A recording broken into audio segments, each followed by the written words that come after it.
Buongiorno, dottoressa Eleonora Belloni e benvenuta in questo spazio dedicato al progetto Caregiver Veneto in Rosa.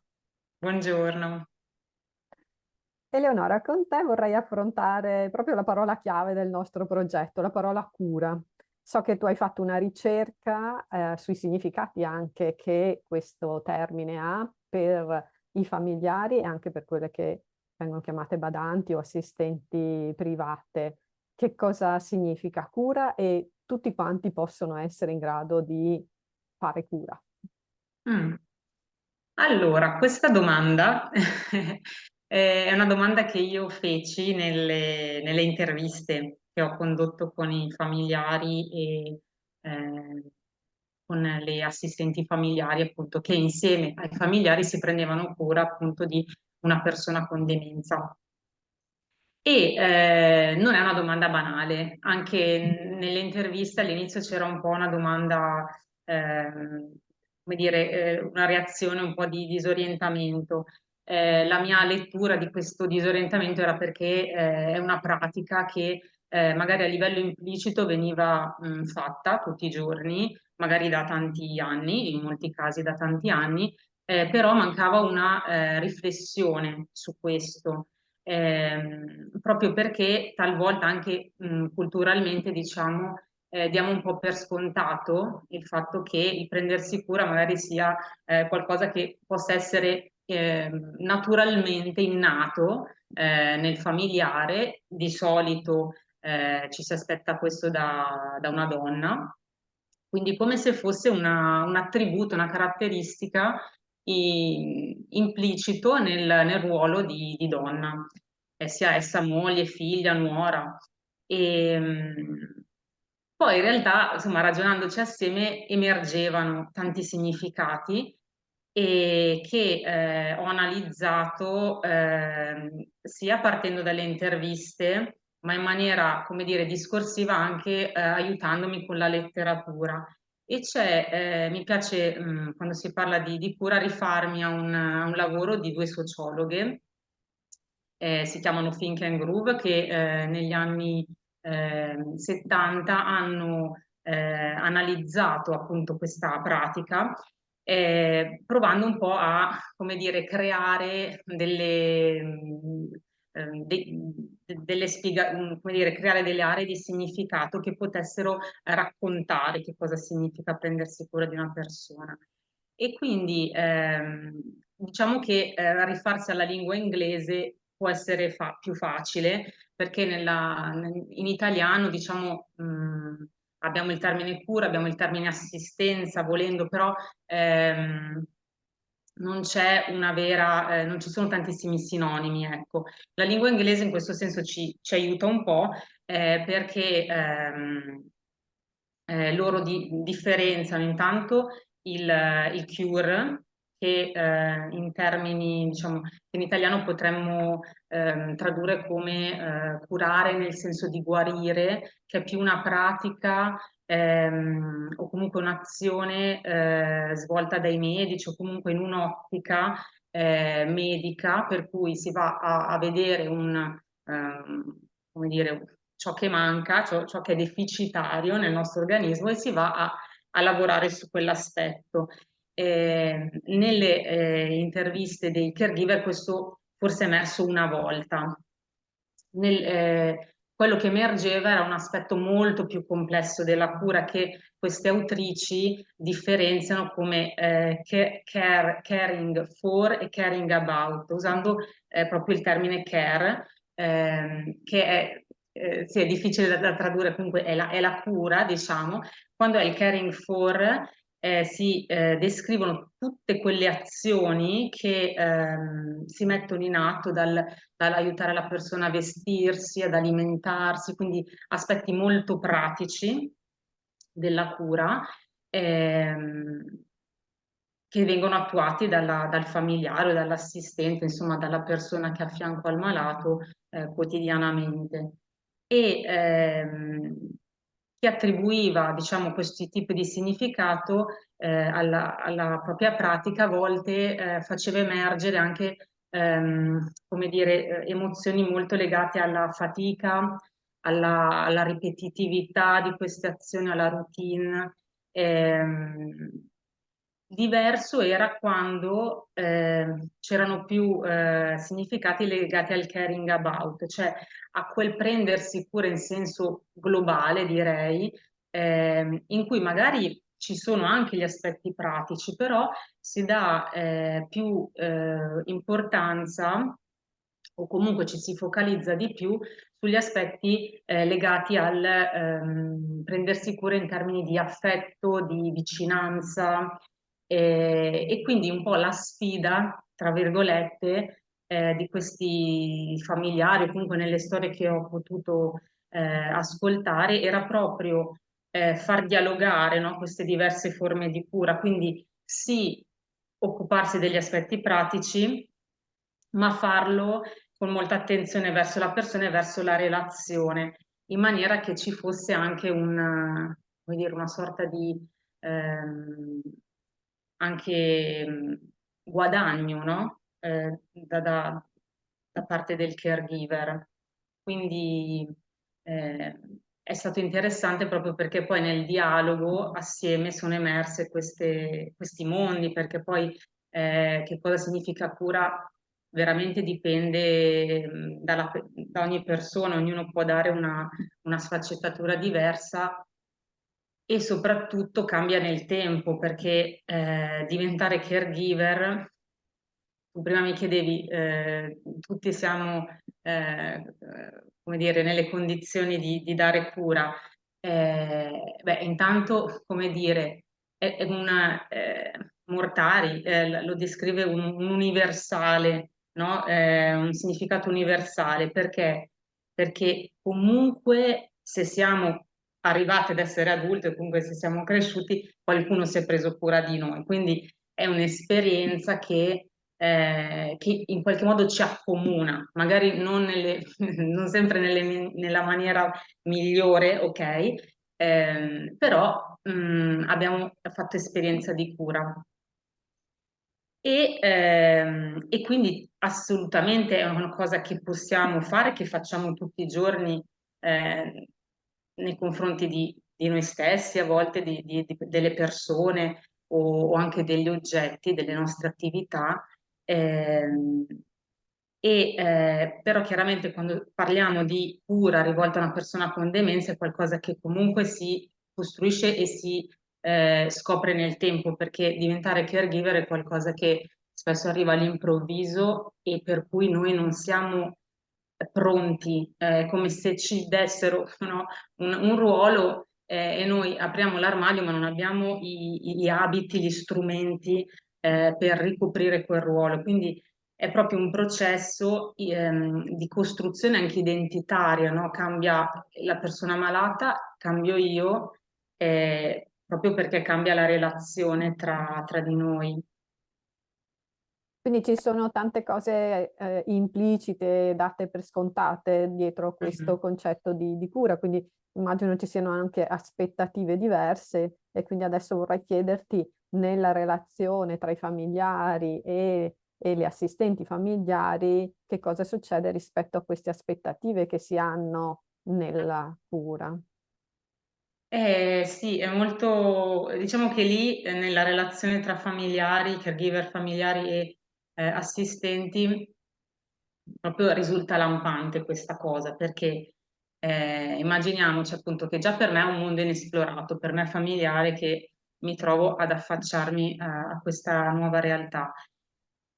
Quando lo faccio con una persona con un'altra persona che ha la sua storia, i suoi valori, il suo universo di significati, e che anche per lei è come dire un entrare in un mondo inesplorato, ehm, il momento dell'incontro sia tra caregiver, ma anche tra caregiver e la persona malata, quindi proprio la triade, diciamo, questo triangolo della cura. È un triangolo che non è mai, diciamo, equilatero perché le dinamiche cambiano e le disarmonie, diciamo, le criticità accadono proprio quando magari non si esplicitano le aspettative, perché magari quello che è importante per me è è diverso da quello che è per te, ma partendo comunque da, come dire, da azioni che faccio assolutamente in buona fede. Mi viene in mente, ad esempio, un racconto di una figlia che aveva questa assistente per la notte che seguiva la madre e insomma la fase di malattia era avanzata, questa mamma era stata molto male durante la notte e l'assistente aveva scelto, anche perché molto preoccupata e spaventata, di chiamare il 118, quindi di farla ricoverare. Da lì, dopo alcuni giorni, la madre era mancata e per la figlia era stato un momento di forte dolore perché nelle sue aspettative, nei suoi desideri era di far morire la mamma in casa. Poi, come dire, la relazione tra le due era tale per cui poi si erano chiarite, però capiamo che questo, ad esempio, è un esempio molto forte di un momento particolarmente anche difficile, ma questo si può vedere anche nelle piccolissime cose. Ad esempio, un'altra familiare invece mi raccontava delle lotte, tra virgolette, per far togliere il tappeto da casa del padre, insomma, malato, alla figlia, perché questo tappeto era rischioso per il papà malato perché rischiava di inciampare, quindi questa assistente avrebbe voluto attuare delle sistemazioni in casa per, insomma, ovviare a questi rischi. E per la figlia però invece essendo che il tappeto aveva un valore insomma molto importante per loro, chissà che storia aveva avuto, magari era stato un regalo molto, molto gradito, per lei questa cosa era inaccettabile. E quindi anche lì la negoziazione è all'ordine del giorno. Chiaro che avere una terza persona che possa mediare sarebbe l'ideale. Non sempre questo accade perché poi, come dire, eh, sia per le assistenti che per i caregiver spesso vige un po' l'arte di arrangiarsi, no? Non sempre è facile trovare degli interlocutori eh, professionisti che possano ascoltare, possano aiutare, quindi un po' si va per prove ed errori e anche è un continuo lavoro di negoziazione. Eh, Poi un aspetto che è emerso molto forte è anche appunto la relazione con la persona malata, perché ricordiamoci che non è un oggetto passivo che riceve cure e basta, ma comunque interagisce, no? Con chi gli sta attorno. Quindi quello che può essere importante e sensato per la figlia o per il figlio o il coniuge, magari è diverso che per l'assistente e magari è diverso per la persona malata. Quindi è veramente complesso, ecco, trovare un dialogo, in questo senso. Diciamo che non dare le cose per scontato è già il primo passo per, magari ridurre i conflitti che inevitabilmente si possono incontrare, ecco. Dal tuo punto di vista, quello che hai osservato, che cos'è che può favorire la relazione tra familiari, anziana, persona anziana e assistenti private? Quali sono i fattori che migliorano la relazione, possono favorirla e quali invece la ostacolano? Allora, diciamo che una cosa che è emersa spesso tra i racconti delle assistenti è un po' il dolore, a volte, soprattutto all'inizio, di non essere accettate all'interno della casa, perché comunque appunto entrano come delle estranee di fatto, andando a occupare degli spazi e magari occupandosi di attività che prima erano svolte dalla persona malata. Quindi immaginiamo, so, per un'anziana donna che con demenza, trovare una persona che va in cucina, che tocca le mie cose, che si occupa del pranzo, cosa che ho sempre fatto io, è proprio un'invasione di campo, è vissuta così. Ehm, e anche una perdita di ruolo, no? Quindi ritorna il tema dell'identità che è qualcosa che si costruisce nella relazione. Quindi io, assistente, non posso pretendere di entrare ed essere accolta, che bello, sei venuta ad aiutarmi, anche se l'intenzione è ovviamente quella. Quindi una cosa che è molto utile, secondo me, è entrare in punta di piedi, ok? Proprio perché è un mondo nuovo, rispettando quindi il ruolo della persona malata che, come dire, mi lascerà spazio nella misura in cui io mi avvicino a lei in maniera delicata e ascoltandola. Quindi il fatto di farsi, di coinvolgerla, ad esempio, nelle cose, se devo fare il pranzo, magari non è che la lascio in soggiorno a fare altro, ma magari la invito ad aiutarmi, chiedo consiglio, tutte queste piccole strategie per farsi conoscere, ecco, come persona non minacciosa e che vuole portare aiuto. E in questo senso anche il ruolo del familiare è importante, se c'è una buona relazione tra familiare e assistente, questo comunque facilita anche la persona anziana perché capisce che è una persona comunque di fiducia, di cui si può sì, fidare appunto. E, e quindi sottolineare da parte insomma di chi si prende cura più il ruolo il proprio ruolo di supporto, di alleato, di spalla, ok, della persona malata piuttosto che sostituto, che è una cosa che passa appunto dalle piccole cose. Ehm, Mi vengono in mente poi insomma degli spot di intervista, quindi ne approfitto magari per raccontare perché poi sono cose che rendono l'idea, no?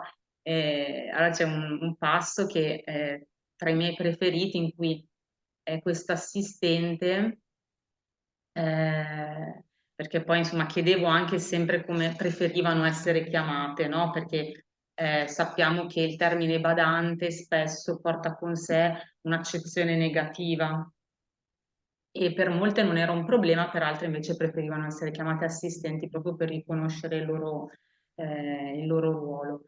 E questa assistente appunto raccontava come una volta c'era stato insomma, un dialogo tra la madre malata e la figlia doveva andare via e le aveva detto alla madre in maniera un po' così sbrigativa, dai non ti preoccupare che tanto adesso starai qui con la badante. E e la madre anziana aveva risposto no, non è una badante. E quindi la figlia aveva chiesto che cos'è Alina per te? È la mia dama di compagnia, aveva detto. E questa cosa, come dire, appunto, è una risposta geniale per rimarcare non solo la dignità, no, della propria assistente, ma anche la propria dignità, per cui io non sono una povera anziana malata, ma che ha bisogno della badante, ma qualcuno che ha una dama di compagnia, che è una cosa che di solito avevano, no, i regali. Sì. Quindi a volte passa anche da queste cose, da come presentiamo le persone, dal tono anche con cui raccontiamo degli altri alla persona anziana. Quindi diciamo che questi aspetti sono sicuramente d'aiuto nel far funzionare questo triangolo, insomma, di persone che chiaramente eh, vanno a conoscersi per la prima volta. Un'altra cosa che accade spesso, che è d'aiuto e come dire, di svantaggio allo stesso tempo, è il fatto di sentirsi parte della famiglia da parte dell'assistente. Allora, nelle interviste questa cosa tornava spessissimo, cioè gli assistenti si sentivano parte della famiglia, come fossero delle nipoti, come fossero delle figlie, e spesso anche i familiari le vedevano come parte della famiglia. Allora, chiaramente questo aspetto insomma, non è banale, perché da un lato sicuramente può essere d'aiuto nella misura in cui aiuta l'assistente a, come dire, entrare in relazione con l'altro, soprattutto in ambito della cura dove l'intimità è molto, insomma, molto tangibile, no? Perché io comunque aiuto a lavare una persona, cioè entro proprio nella sua intimità. Quindi il fatto di sentirmi un familiare in qualche modo mi avvicina a lei, mi rende anche meno gravoso il lavoro e per molte donne assistenti che vengono da lontano, magari lasciando la propria famiglia nel paese d'origine, è anche un modo per coltivare degli affetti, una vicinanza che non hanno a portata di mano. E così anche per i familiari questa cosa può aiutare per, come dire, vivere più positivamente la presenza di una persona estranea. Il rischio però qual è? È che, beh, intanto per l'assistente è la difficoltà di mettere come dire, un confine tra ciò che è personale e professionale, perché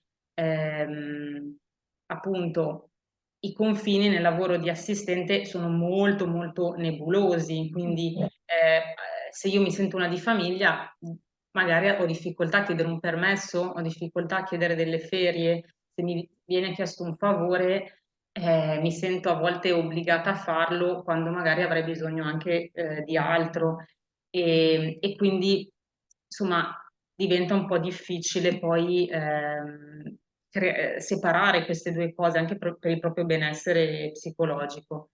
Da parte della famiglia a volte c'è il rischio, qual è? Quello di avere delle aspettative troppo alte nei confronti dell'assistente, quindi aspettarsi da lei che sia una brava infermiera, che sia una brava cuoca, che sia una brava figlia, però, come dire, è difficile poi che queste attese si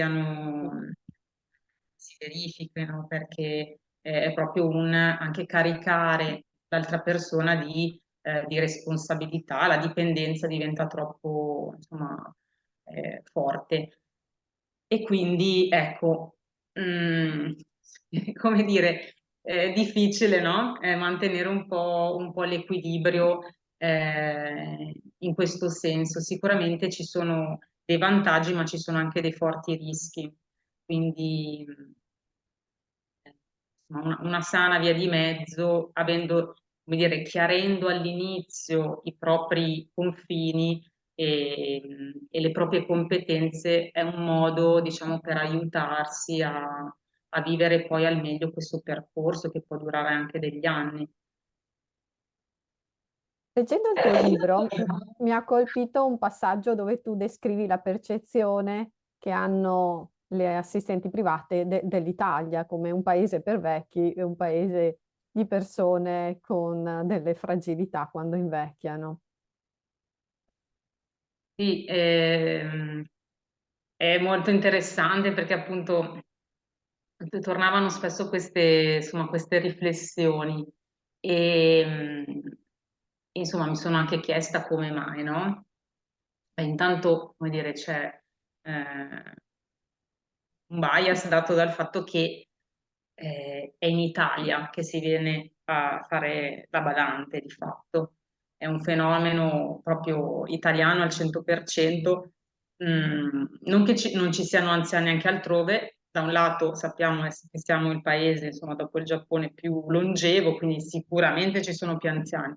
Però il fatto che questo fenomeno, no, del badantato cosiddetto abbia preso così piede è anche dato dal fatto che culturalmente siamo un paese familistico, per cui la cura è qualcosa che preferiamo svolgere nel privato, eh, come dire, volenti o nolenti, perché poi sappiamo che il welfare non sempre sta al passo coi tempi, quindi un po' mancano i servizi, un po' preferiamo sbrigarcela da noi, ecco. Quindi di fatto l'assistente mi permette di mantenere, no, quello status quo che c'era anche già tanti anni fa dell'anziano curato all'interno della famiglia. Chiaramente la società è cambiata tantissimo, quindi i figli sono meno, sono spesso lontani, le donne lavorano più spesso fuori casa e quindi non è più sostenibile questa cosa. Gli anziani sono sempre più longevi perché c'è comunque l'aspettativa di vita aumenta e, e quindi ci si espone, no, a malattie anche come quelle delle demenze. E quindi non stando più al passo coi tempi, né il welfare né noi come sistema, diciamo che ci vengono in aiuto le badanti. Quindi questo poi aiuta a creare questa visione. C'è anche da dire che da noi rispetto ai paesi di origine degli assistenti che ho conosciuto, c'è come dire, l'accesso alla diagnosi è più facile che ci sia, mentre in altri contesti, infatti alcune ne parlano, dicono nel mio caso, quando un anziano è così lo mettono in manicomio sostanzialmente, il corrispettivo di quello che era per noi il manicomio. E, quindi, come dire, cambia anche, no, come la malattia viene intercettata e viene curata. Però, insomma, è sempre interessante essere visti dagli occhi degli altri, no? Quindi quelle cose che magari noi diamo per scontato, una persona che viene da un'altra cultura, da un altro paese, ecco, ce le fa vedere lampanti, ad esempio un assistente che chissà cosa aveva vissuto, un po' scherzava dicendo, ma poi qua sono tutti stressati, si stressano per il mutuo, cosa sarà mai? Cambia lavoro e, e così insomma è curioso, ecco, questa cosa. E poi è bello quando come dire, quando capita, no, che l'assistente entri in famiglia, porta con sé anche tutto questo universo e sì, diciamo che come dire, una cosa che anche può portare di positivo l'assistente è che conosce l'anziano così com'è.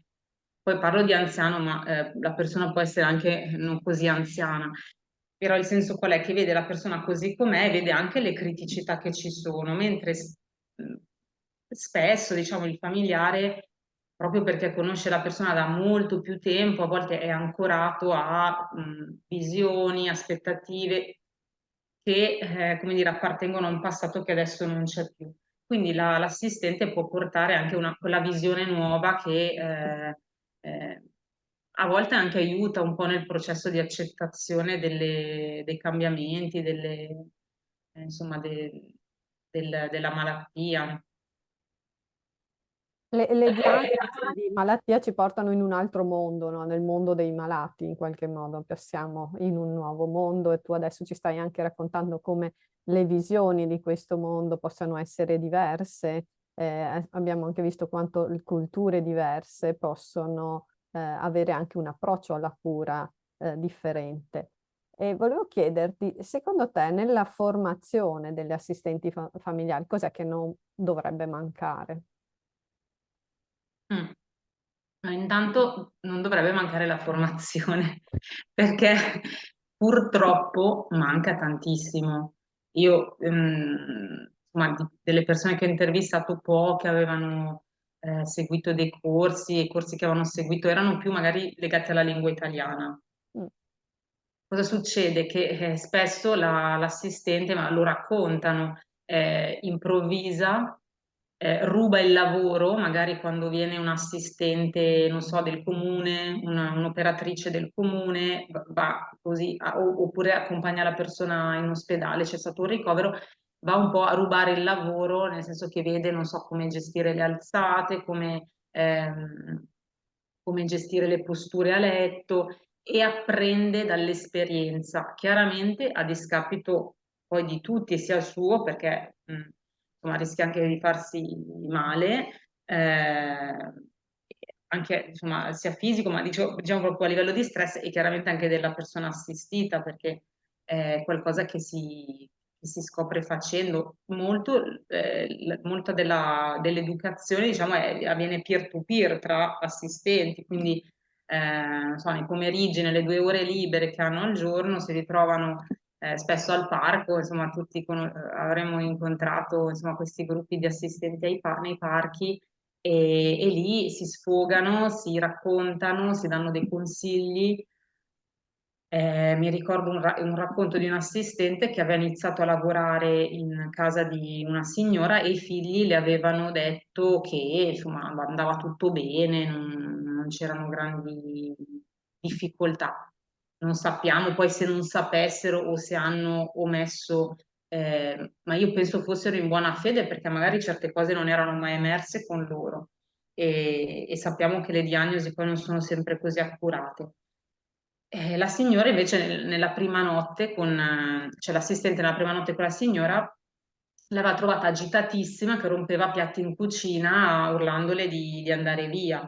Lei si era spaventata tantissimo, aveva chiamato una sua amica badante che le aveva dato una diagnosi al telefono, tipo guarda che probabilmente è una demenza, fai così e così, cerca di tranquillizzarla e siamo a questo livello. Quindi quello che manca attualmente è un percorso di formazione solido, ma anche continuativo, perché poi secondo me, così come per il familiare è utile essere accompagnati nel percorso, anche per l'assistente è utile avere un punto di riferimento, un gruppo, uno specialista, anche solo da chiamare quando non ce la fai più o non sai che pesci pigliare.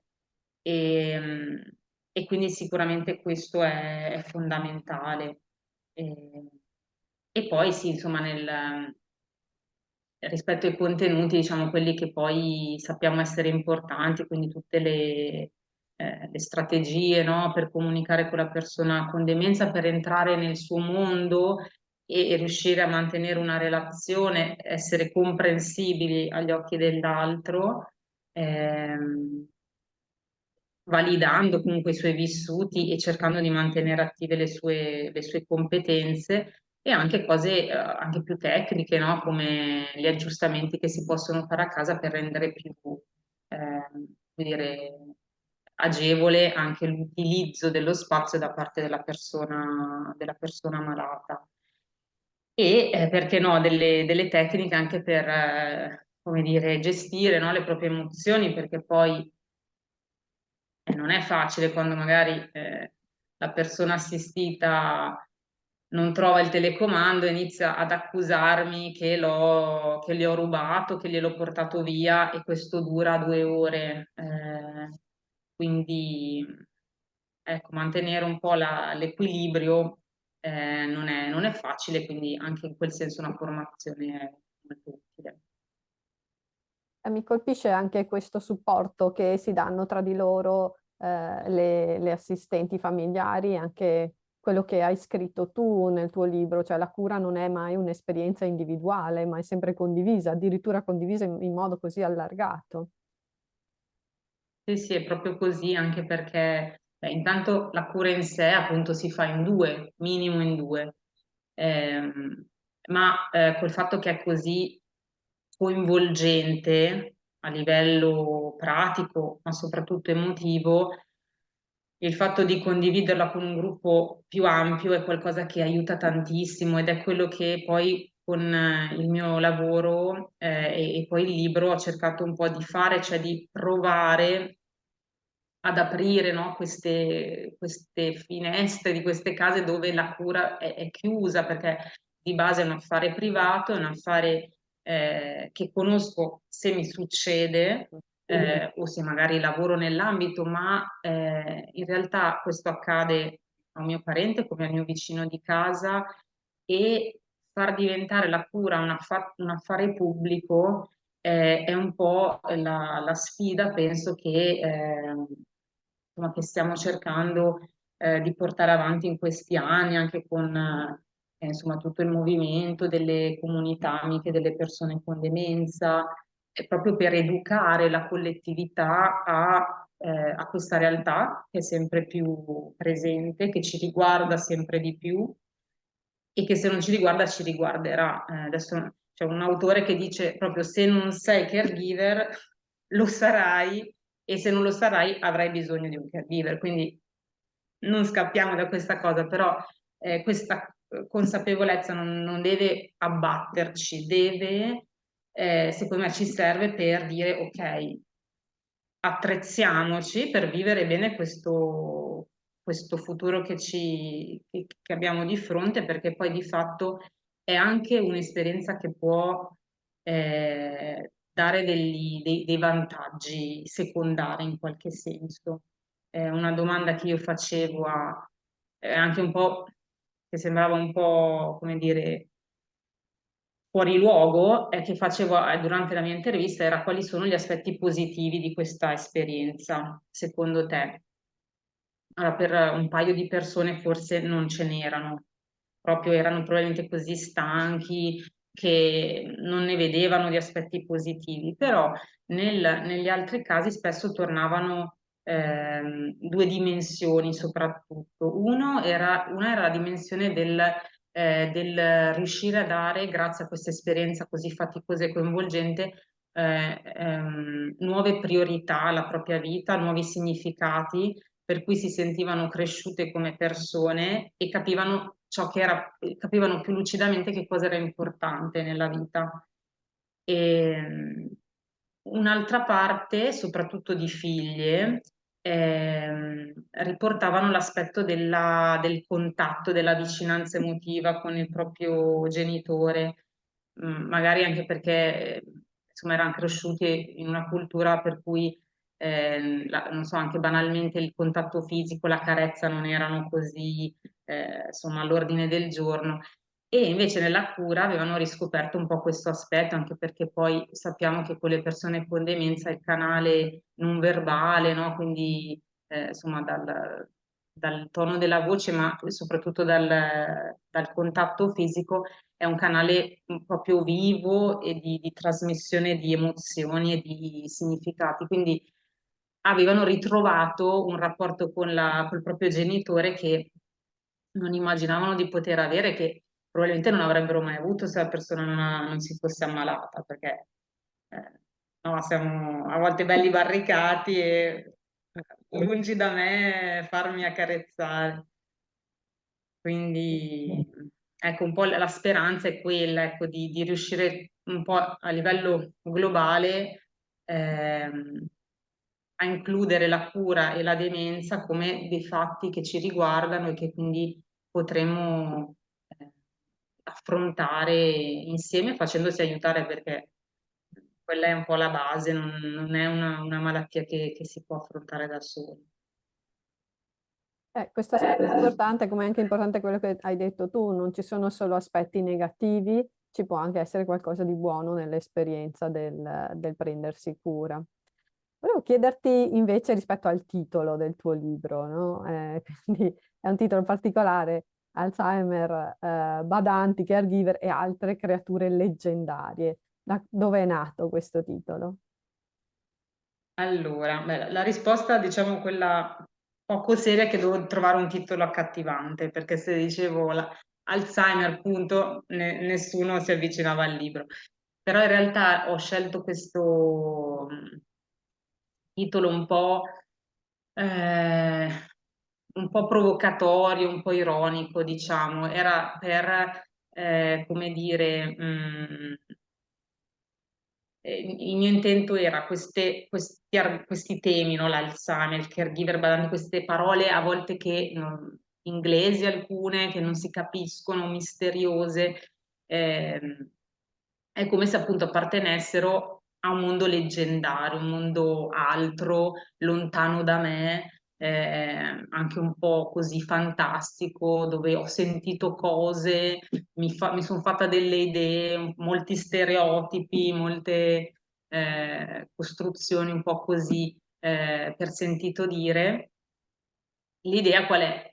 Togliere questo velo di, come dire, mistero e anche velo che mi allontana da questi temi, per capire poi che cosa significa, cioè il caregiver, poi chi sono questi caregiver, che sono queste badanti, sono persone che ogni giorno insomma affrontano eh, varie sfide e attraverso le loro parole conoscere questo mondo e appunto renderlo pubblico in qualche modo.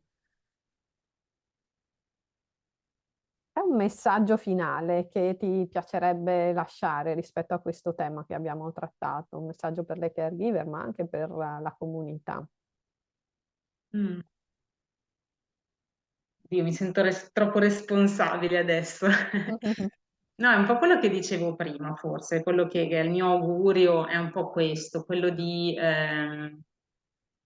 provare a vedersi quando si è caregiver e a vedere, se non lo si è, questo percorso come qualcosa che possiamo fare insieme ad altri, quindi come un percorso che riguarda anche altri, magari anche indirettamente, e, e quindi provare, perché so che è una cosa difficile, ad abbattere anche un po' il muro della vergogna, del timore di parlare, di far conoscere agli altri questa realtà e invece far circolare queste storie, anche perché penso che facendole circolare ci rendiamo conto di quante persone attorno a noi stanno vivendo la stessa storia e quindi ci possono aiutare e, e questo è un primo passo per non sentirsi soli e, come dire, e quindi alleggerire anche di poco, però alleggerire questo percorso, perché sappiamo che insomma la solitudine è qualcosa che proprio insomma, grava fortemente su queste famiglie e sicuramente è un peso di cui potremmo anche fare a meno, ecco. Leonora, grazie per questo tempo che hai dedicato al progetto Caregiver Veneto in Rosa e ti auguro buon lavoro. Grazie mille e grazie a tutti voi anche per l'invito.